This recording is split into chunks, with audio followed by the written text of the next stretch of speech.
contexte économique est difficile, donc après les choix des partenaires, c'est en effet des choix stratégiques et qui leur appartiennent. Maintenant, c'est vrai que nous, producteurs de festivals, on en a besoin, clairement, pour faire perdurer l'événement. Donc les ressources économiques sont extrêmement importantes.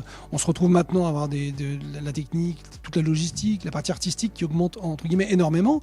Donc après, on n'a pas le choix. Ou on va augmenter beaucoup, je dirais, le prix des places, étant au phare, dans une salle aussi, on est contraint en termes de jauge, de faire des billets qui sont beaucoup plus chers et qui, à mon avis, est compliqué par rapport à notre cible de jeunes, des 18-25 ans, où déjà pour eux, c'est extrêmement dur en ce moment. C'est pas des gens qui ont, on dirait, beaucoup de pouvoir d'achat, et qu'en ce moment, avec l'augmentation du prix de l'essence, du prix aussi pour faire ses courses, quand même, il faut arriver à avoir un prix raisonnable.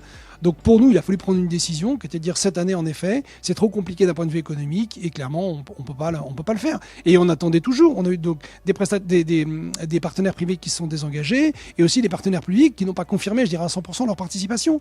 Et ça, moi, je pense que c'est important qu'ils soient aussi derrière nous. C'est un événement pour la jeunesse, de mettre en avant, je dirais, les jeunes du territoire. Et il y a des retombées économiques qui sont importantes. Et nous, on a besoin, en tout cas, d'avoir des partenaires privés et les partenaires publics avec nous. On espère, en tout cas, qu'on va pouvoir maintenir Cluse. Donc, bien évidemment, il faudra venir nous voir en effet à Cluse. On a fait une très belle édition cette année et on essaye de travailler sur une belle programmation encore cette année si on fait l'événement, mais c'est vraiment en bonne voie. Donc oui, on devrait faire une édition en tout cas à Cluse au mois de septembre. Et après, l'idée, c'est qu'on refasse aussi une édition en 2024 à Chambéry, mais qu'on l'étudie, je dirais, différemment. Et moi, je suis prêt vraiment à me mettre autour de la table avec les partenaires privés qui veulent nous aider, avec les institutionnels aussi, qu'on se mette réellement autour de la table pour avancer, je dirais, ensemble.